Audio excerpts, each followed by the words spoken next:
Hello everyone, स्वागत है आप सभी का एग्ज़ाम गुरु यूट्यूब चैनल में। दोस्तों, आरआरबी आइसोलेटेड कैटेगरी का एग्ज़ाम 15 दिसंबर को फर्स्ट शिफ्ट का कंप्लीट हो चुका है और इस वीडियो में मैं आपको आज फर्स्ट शिफ्ट में पूछे गए सारे जीके और मैथ्स के क्वेश्चन सॉल्व करवाने वाला हूँ। दोस्तों, अगर आपका एग्ज़ाम नेक्स्ट डे या फिर अगले शिफ्ट में है तब आप इस वीडियो को लास्ट तक देखें। इससे आपको यह आइडिया लगेगा कि किस तरह के क्वेश्चंस इस बार एग्ज़ाम में पूछे जा रहे हैं। जैसा आप सभी को पता है कि रेलवे का एग्ज़ाम पैटर्न इस बार चेंज हो गया है, क्योंकि इस बार एग्ज़ाम टीसीएस कंपनी कंडक्ट करवा रही है। तो ऐसे में वैसे सारे कैंडिडेट्स जो रेलवे ग्रुप डी या फिर एनटीपीसी का भी एग्ज़ाम देने वाले हैं, उन सभी से रिक्वेस्ट है कि आप लोग भी इस वीडियो को ज़रूर देखें। यहाँ से आपको लेटेस्ट एग्ज़ाम पैटर्न के बारे में जानकारी मिलेगी और यह आइडिया लगेगा कि आप अपने एग्ज़ाम की तैयारी किस तरीके से करें। दोस्तों, वीडियो के अंत में मैं आपको कुछ इंपॉर्टेंट टॉपिक्स बताऊंगा जो आपको नेक्स्ट डे एग्जाम के लिए पढ़ कर जाना है। सो आप वीडियो को बिल्कुल भी स्किप ना करें, लास्ट तक देखिए। और अगर आप इन सारे क्वेश्चंस का पीडीएफ डाउनलोड करना चाहते हैं तो पीडीएफ आपको हमारे टेलीग्राम ग्रुप में मिलेगा। टेलीग्राम ग्रुप का लिंक डिस्क्रिप्शन बॉक्स में दिया गया है। तो चलिए दोस्तों, वीडियो स्टार्ट करते हैं। तो देखिए, आज का सबसे पहला क्वेश्चन पूछा गया था, वर्तमान में भारत के महान्यायवादी कौन हैं? भारत के अटॉर्नी जनरल, तो इनका नाम है दोस्तों के वेणुगोपाल। अगर आप रेगुलर न्यूज़पेपर पढ़ते हो तो इनका नाम हमेशा आते रहता है। आशा करता हूँ कि आपने इस क्वेश्चन का बिल्कुल करेक्ट आंसर दिया होगा। वर्तमान में भारत के महान्यायवादी हैं के वेणुगोपाल। नेक्स्ट क्वेश्चन देखिए, रेडियम किस खनिज से प्राप्त किया जाता है? रेडियम किससे प्राप्त किया जाता है दोस्तों? यह प्राप्त किया जाता है पीच ब्लेड से। रेडियम जिससे प्राप्त किया जाता है उस खनिज का नाम है पीच ब्लेड। दोस्तों, यहाँ पर लास्ट में जितने भी क्वेश्चंस पूछे गए थे इसका एक कंपाइल्ड एनालिसिस करके मैं आपको इंपॉर्टेंट टॉपिक्स बता दूंगा। आप एक बार एग्जाम में जाने से उसे एक बार जरूर देख लेना। चलिए अगला क्वेश्चन देखिए, मुगल साम्राज्य की स्थापना किसके द्वारा की गई थी? मुगल साम्राज्य की स्थापना यह हुई थी दोस्तों बाबर के द्वारा 1526 ईस्वी में। अब देखिए, टीसीएस कंपनी एग्जाम कंडक्ट करवा रही है तो मुगल साम्राज्य से रिलेटेड 1 से 2 क्वेश्चंस आपको हर एक शिफ्ट में देखने को मिलेंगे। तो यहाँ पर बाबर के बारे में 4 इंपॉर्टेंट वार डेट मैं आपको बता देता हूँ। हो सकता है आगे आने वाले शिफ्ट में क्वेश्चन पूछ लिया जाए। तो दोस्तों, बाबर का पहला युद्ध हुआ था 1526 में, बैटल ऑफ पानीपत फर्स्ट। आप लोग क्रॉनिकली वाइज याद करते जाइए। 1526 में पानीपत का पहला युद्ध हुआ था। बैटल ऑफ खानवा हुआ था दोस्तों 1527 में। बैटल ऑफ चंदेरी हुआ था 1528 में और बैटल ऑफ घाघरा हुआ था 1529 में। तो ये चारों डेट्स याद रखिए जो कि बाबर के द्वारा ये चारों युद्ध लड़े गए थे। 1526 में पानीपत का पहला युद्ध, 1527 में खानवा का युद्ध, 1528 में चंदेरी का युद्ध और 1529 में घाघरा का युद्ध। चलिए आगे बढ़ते हैं अब अगले क्वेश्चन की ओर। तो देखिए, नेक्स्ट क्वेश्चन है, सफ़ेद रेगिस्तान भारत के किस राज्य में स्थित है? सफ़ेद रेगिस्तान यह स्थित है दोस्तों भारत के गुजरात राज्य में। इस क्वेश्चन का करेक्ट आंसर है गुजरात। इसके बाद देखो, नेक्स्ट क्वेश्चन है, आधुनिक आवर्त सारणी में कौन से समूह के तत्वों का बाहरी कोष पूर्ण होता है?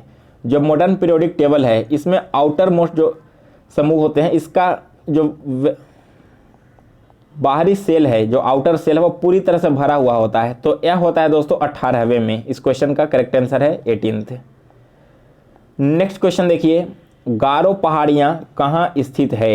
यह क्वेश्चन दोस्तों एसएससी कई बार एग्जाम में पूछ चुका है। गारो पहाड़ी स्थित है मेघालय राज्य में। ठीक है, इस क्वेश्चन का करेक्ट आंसर है मेघालय। इसके बाद देखो, नेक्स्ट है करंट अफेयर्स का क्वेश्चन, भारत का पहला मल्टी मॉडल लॉजिस्टिक पार्क किस राज्य में स्थापित किया जा रहा है? भारत का पहला मल्टी मॉडल लॉजिस्टिक पार्क स्थापित किया जा रहा है दोस्तों केरल राज्य में। नेक्स्ट है क्वेश्चन, एक सुचालक का प्रतिरोध किस कारक पर निर्भर नहीं करता है? कोई एक सुचालक है, एक कंडक्टर है, उसका रेसिस्टेंट किस पर निर्भर नहीं करता है? तो वहाँ पर 4 ऑप्शंस दिए गए थे और उस ऑप्शंस में से करेक्ट आंसर था दाब, यानी कि प्रेशर। जो कंडक्टर का रेसिस्टेंट है वो प्रेशर पर डिपेंडेंट नहीं है। प्रेशर को आप चाहे तो घटाओ या बढ़ाओ, इसके रेसिस्टेंट पर कोई भी प्रभाव नहीं पड़ेगा। नेक्स्ट क्वेश्चन देखिए, क्वेश्चन नंबर है, भारतीय नौसेना की पहली महिला पायलट कौन बनी है? आप सभी को मालूम है कि भारतीय नौसेना की पहली महिला पायलट बनी है लेफ्टिनेंट शिवांगी। करंट अफेयर्स का क्वेश्चन है और मोस्ट इंपॉर्टेंट क्वेश्चन था यह। नेक्स्ट देखिए क्वेश्चन है, परमाणु के भीतर न्यूट्रॉन द्वारा प्रोटॉन पर आरोपित बल क्या कहलाता है? परमाणु के भीतर जो न्यूट्रॉन पर प्रोटॉन के द्वारा फोर्स लगाया जाता है, इस फोर्स को हम लोग कहते हैं नाभिकीय बल। इस क्वेश्चन का करेक्ट आंसर है नाभिकीय बल। यहाँ पर दोस्तों आप रेलवे का एग्जाम देने जा रहे हो तो आप मान कर चलो कि मैक्सिमम जीके के क्वेश्चंस साइंस से पूछे जाएंगे, तो एग्जाम से पहले आप लोग अपना साइंस बिल्कुल अच्छे से कंप्लीट कर लो। नेक्स्ट क्वेश्चन देखिए है, राज्यसभा सदस्यों का कार्यकाल कितने वर्ष का होता है? राज्यसभा के जो मेंबर्स होते हैं इनका कार्यकाल होता है दोस्तों 6 वर्ष का, और लोकसभा के सदस्यों का कार्यकाल होता है 5 वर्षों का। नेक्स्ट देखिए, मुंबई स्टॉक एक्सचेंज किस वर्ष स्थापित किया गया था? मुंबई स्टॉक एक्सचेंज स्थापित हुआ था दोस्तों 1875 में। इस क्वेश्चन का करेक्ट आंसर है 1875। तो एक कुछ इंपॉर्टेंट जीके क्वेश्चन दोस्तों जो अभी तक मुझे मिले हैं मैंने आपको करवा दिया। इसके अलावा और भी अगर कोई क्वेश्चंस आपको याद है तो आप हमें कमेंट बॉक्स में बताइए। बाकी सारे क्वेश्चंस मैं रात में एक जगह कंबाइन करके आपको दे दूंगा। तो चलिए अब देखते हैं मैथ्स के क्वेश्चंस। तो सबसे पहले यहाँ पर मैथ्स का क्वेश्चन पूछा गया था, 8 के प्रथम 20 गुणज का औसत ज्ञात कीजिए। 8 का जो फर्स्ट 20 मल्टीपल्स होता है इसका एवरेज आपको फाइंड करना है। तो देखो अगर आप ट्रेडिशनल मेथड से इसे सॉल्व करोगे तो काफ़ी टाइम लग जाएगा। सबसे पहले 8 का आपको मल्टीपल निकालना होगा, 8 गुना 1, 8 गुना 2, इस तरह से करके 8 गुना 20 तक। लेकिन इस तरह के क्वेश्चंस को सॉल्व करने का बिल्कुल शॉर्ट तरीका मैं अभी आपको बता रहा हूँ। इसे सॉल्व करने के लिए आपको क्या करना है, मल्टीपल किसका खोज रहा है 8 का, तो आप यहाँ पर सबसे पहले 8 लिख दो। इसके बाद देखो यहाँ पर 8 का मल्टीपल फाइंड आप कैसे करोगे, 8 गुना 1, 8 गुना 2, इस तरह से करके 8 गुना 20 तक। तो आपको क्या करना है, सबसे पहला और सबसे लास्ट इस दोनों टर्म को सम कर देना है। तो 8 गुना 1 क्या हो जाएगा, 8 गुना 1 8, और 8 गुना 20 अगर हम निकालते हैं तो यह हो जाता है यहाँ पर 160। और इन दोनों को जोड़ के दोस्तों आपको 2 से डिवाइड कर देना है। तो देखो यहाँ पर क्या होगा, 168 डिवाइडेड बाई 2, दैट मीन्स यह कटेगा 84 बार में। तो 8 के प्रथम 20 गुणज का औसत क्या हो जाएगा, यहाँ पर टोटल हो जाएगा 84। चलिए आगे बढ़ते हैं, अब अगला क्वेश्चन देखते हैं मैथ्स का। तो देखो क्या कह रहा है, नेक्स्ट क्वेश्चन है, 6 साल पहले 2 व्यक्ति पी और की आयु अनुपात 3:2 था। 4 वर्ष बाद उनकी आयु का अनुपात 8:7 है। तो वर्तमान में पी की आयु कितनी है? 2 व्यक्ति है, एक है पी, दूसरा है क्यू।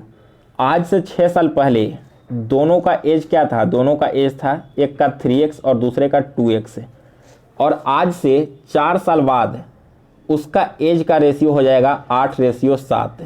तो देखो यहाँ पर 3x में से कितना माइनस करेंगे कि इसका रेशियो 8 हो जाना चाहिए। तो 6 वर्ष पहले का और 4 वर्ष आज के बाद का टोटल 10 साल हो गया ना, यानी कि दोनों में समय क्या करना होगा, यहाँ पर 10 ऐड कर देना होगा। तो देखिए 3xy 2x प्लस 10 और प्लस 10, यहाँ पर 6 साल पहले का और 4 साल आज के बाद का दोनों एज हमने जोड़ दिया है, तब इसका रेशियो यहाँ पर हो जाता है 8/7।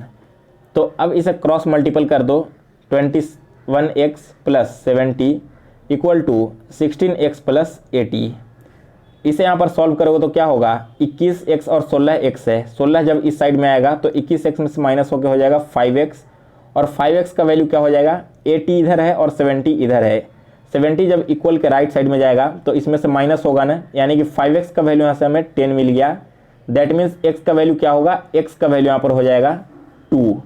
अब देखो दोनों का रेशियो क्या था एज का, 3x और 2x, जिसमें से x का वैल्यू 2 है। तो 3x हमें p का वैल्यू पूछा है ना, तो p का वैल्यू क्या है, 3 गुना 2 यानी कि 6 साल। लेकिन दोस्तों ध्यान रखना, यह 6 साल कब की आयु है, आज से 6 साल पहले की। 6 साल पहले का रेशियो दिया गया है ना, और आपसे क्वेश्चन में पूछा गया वर्तमान आयु। तो यहाँ पर 6 साल पहले उसकी आयु थी 6 साल, तो वर्तमान आयु क्या हो जाएगी, 6 इसमें और जोड़ दो यानी कि 12 ईयर्स। तो इस तरह के क्वेश्चंस में आप लोग क्वेश्चन को बिल्कुल ध्यान से पढ़िएगा, क्योंकि ऑप्शन में आपको 6 ईयर्स भी दिया हुआ रहेगा और 12 ईयर्स भी। तो वैसे में आप जल्दीबाजी में कहीं गलती ना कर बैठो और 6 ईयर टिक आउट करके चले आओगे। तो इस तरह के क्वेश्चंस में आप लोग थोड़ा ध्यान रखिए। चलिए नेक्स्ट क्वेश्चन देखते हैं, मैथ्स का है। इस क्वेश्चन में देखिए क्या कहा गया है कि यहाँ पर एक नंबर सीरीज दी गई है और आपको बताना है कि इस नंबर सीरीज का बहुलक ज्ञात कीजिए। जिन लोगों को नहीं मालूम है बहुलक क्या होता है, तो बहुलक को इंग्लिश में हम लोग बोलते हैं दोस्तों मोड। इन नंबर्स का मोड हमें फाइंड करना है। तो मोड फाइंड करने का तरीका क्या होता है कि जो नंबर सबसे ज़्यादा बार ऑकर हुआ हो वही उस सीरीज का मोड होता है। तो इसमें देखो, अगर आप ध्यान से देखोगे तो जो 55 है वो कितना बार ऑकर हुआ है? 55 एक बार है, 2 बार है, 3 बार है, और इसमें कोई भी ऐसी संख्या नहीं है जो कंटिन्यू 3 बार रिपीट हुई है। सो इस क्वेश्चन का मोड क्या हो जाएगा? करेक्ट आंसर हो जाएगा 55। बिल्कुल आसान क्वेश्चन था। गाइस, जितने भी क्वेश्चन अभी तक मुझे पूरे मिले थे वो मैंने आपको इस वीडियो में करवा दिया है। इसके अलावा बाकी के जो क्वेश्चंस मिलेंगे फर्स्ट और सेकंड शिफ्ट का, दोनों मैं आपको शाम में एक साथ अपलोड करके दे दूंगा। तो अगर आप इस चैनल पर पहली बार विजिट कर रहे हो तो आपसे एक छोटी सी रिक्वेस्ट है कि इस चैनल को सब्सक्राइब करके बेल नोटिफिकेशन को ऑन कर लें, ताकि आगे आने वाली हर एक वीडियोज़ की नोटिफिकेशन आपको मिलती रहे। और अगर आपको यह वीडियो पसंद आई हो तो इसे लाइक और शेयर करें।